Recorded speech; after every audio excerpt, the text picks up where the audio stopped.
One of the more interesting brands that Exquisite Timepieces carries, just from my personal taste of looking at all of the watches on their website, which is over 60, but I constantly will keep coming back to this brand, this Alexander Shorokhoff.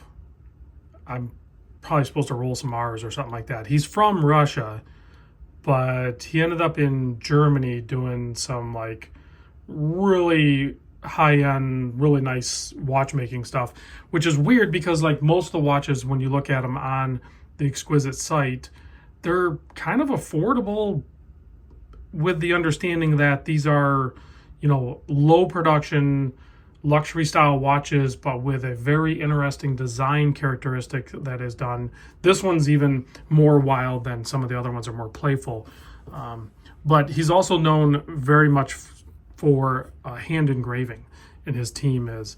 So this watch here is a celebration of a 50th anniversary of a, I don't know how to pronounce it, but it's a fair that goes on. I'll put a link down below to the Exquisite website, and it explains all that.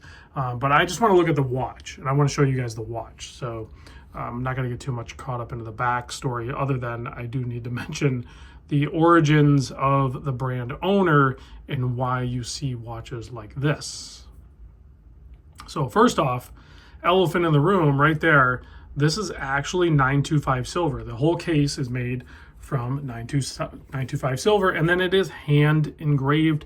There's only going to be 50 of these, and the price point on it, I just looked, hold on.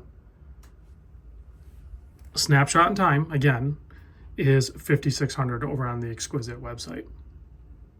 So, case size, 39 millimeter. The lug to lug, 44.75.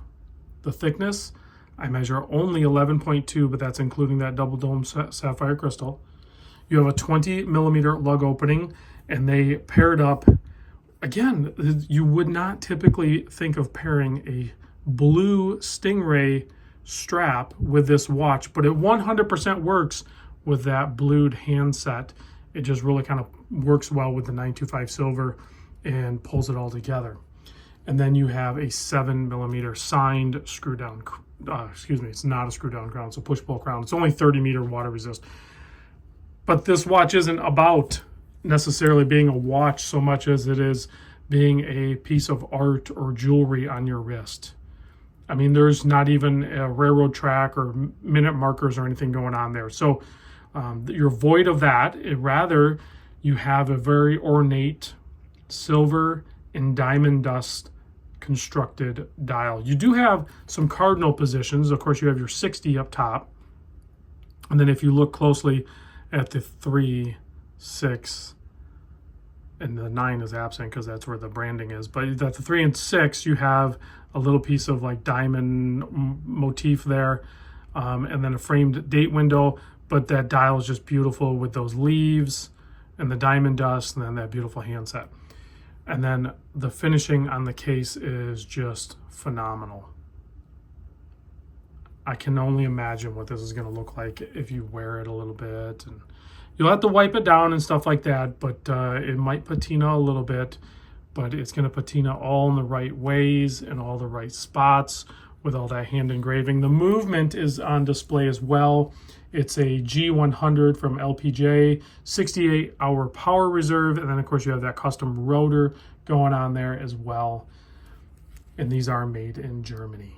Like I said, the owner was originally from Russia, migrated to Germany, and that's where it all kind of kicked off heavily. I mean, he had done some watchmaking in Russia before. Let me put it on my 7 1/4 inch wrist. Very cool looking watch. Definitely unique, right? Not something you would think you would see on my channel, but I'm telling you right now, where my headspace is these days, and I've told you this before, I'm kind of like not looking at the divers as much as I was, and I'm looking for unique watches. Would I purchase a watch like this?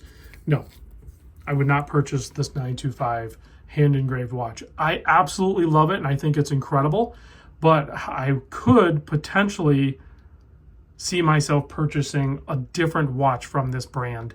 They have some with like the candy skulls or whatever they're called. There's like 2 of them. They're reversed. Those watches are all like sick looking. I absolutely love the very colorful, more playful ones. And hopefully Tyler over at Exquisite can get me one of those watches into video. I want to see one of those. They're a little bit larger case. I think they're a 43 millimeter case, but with that much color and that much boldness on it, I might be able to pull one of those off. I think that would be a very fun addition to a collection. So, and those are even less money. This is, you know, on the, a little bit more on the higher end at the 5600, because it's 925 silver and it's hand engraved and it's crazy limited edition. Those other ones, still a lot of money, but they're like in the $3,000 range. So no lume on this one. So we're going to end the video now, but I appreciate you guys watching. And if you want to look at watches that you may not buy, but they're very interesting, Exquisite Timepieces, just go over there, spend some time, scroll through all their different brands. You're going to click on brands that you didn't even know existed. And I'm telling you, you're going to go click on them. And the watch might be a few $100,000. But it's just interesting to look at them and see what other brands and watches are out there. And then, of course, they have the Seikos and the Omegas and the Orises and the Longines. They have everything else, too, right? But they have all these really fun ones, too, and pretty expensive ones. So thanks for watching, guys, and I'll see you on the next vid.